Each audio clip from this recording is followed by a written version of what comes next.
കൈക്കൂലി വാങ്ങുന്നത് മാത്രമല്ല കൊടുക്കുന്നതും കുറ്റകരമാണെന്ന് എല്ലാവർക്കും അറിയാം. എങ്കിലും പലപ്പോഴും നമ്മൾ കൈക്കൂലി നൽകേണ്ട സാഹചര്യം ഉണ്ടാകാറുണ്ട്. സർക്കാർ ഓഫീസുകളിൽ നമ്മുടെ പേപ്പറുകളെല്ലാം ശരിയാണെങ്കിലും കൈക്കൂലി കൊടുത്തില്ലെങ്കിൽ അത് സമയത്ത് കാര്യം സാധിക്കണമെങ്കിൽ കൈക്കൂലി നൽകണമെന്നറിയുമ്പോൾ നമ്മൾ മറ്റൊന്നും ചിന്തിക്കില്ല. പൈസ കൊടുത്ത് കാര്യം സാധിക്കും. സ്ത്രീകളെ ഗവൺമെൻറ് ഹോസ്പിറ്റലിൽ പ്രസവത്തിന് ചികിത്സ തേടുകയാണെങ്കിൽ തീർച്ചയായും ഡോക്ടറെ വീട്ടിൽ പോയി കണ്ട് അവർക്ക് പ്രതിഫലം നൽകി സന്തോഷിപ്പിക്കേണ്ടി വരാറുണ്ട്. ഇല്ലെങ്കിൽ അവർ മതിയായ പരിചരണം ഗർഭിണിക്ക് നൽകിയില്ലെന്ന് വരാം.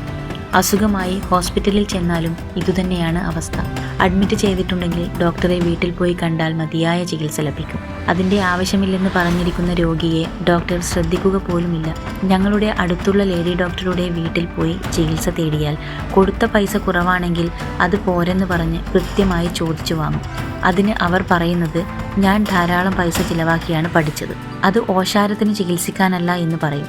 അവരുടെ ചികിത്സ നല്ലതായതുകൊണ്ട് മാത്രം ആരും പ്രതികരിക്കില്ല. ഇത്തരത്തിൽ പല സന്ദർഭങ്ങളിലും പോലീസ് മുതൽ വില്ലേജ് ഓഫീസ്, രജിസ്റ്റർ ഓഫീസ് എന്നിവർക്കെല്ലാം കൈക്കൂലി കൊടുത്ത് നമുക്ക് കാര്യം സാധിക്കേണ്ടി വരാറുണ്ട്.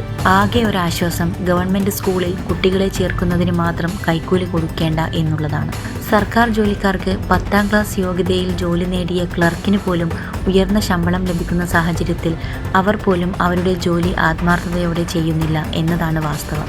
അവരുടെ മുമ്പിൽ വിദ്യാസമ്പന്നരായവർ പോലും താഴ്മയായി നിന്നാൽ മാത്രമേ തങ്ങളുടെ ആവശ്യം നിറവേറ്റി പോരാൻ സാധിക്കുകയുള്ളൂ.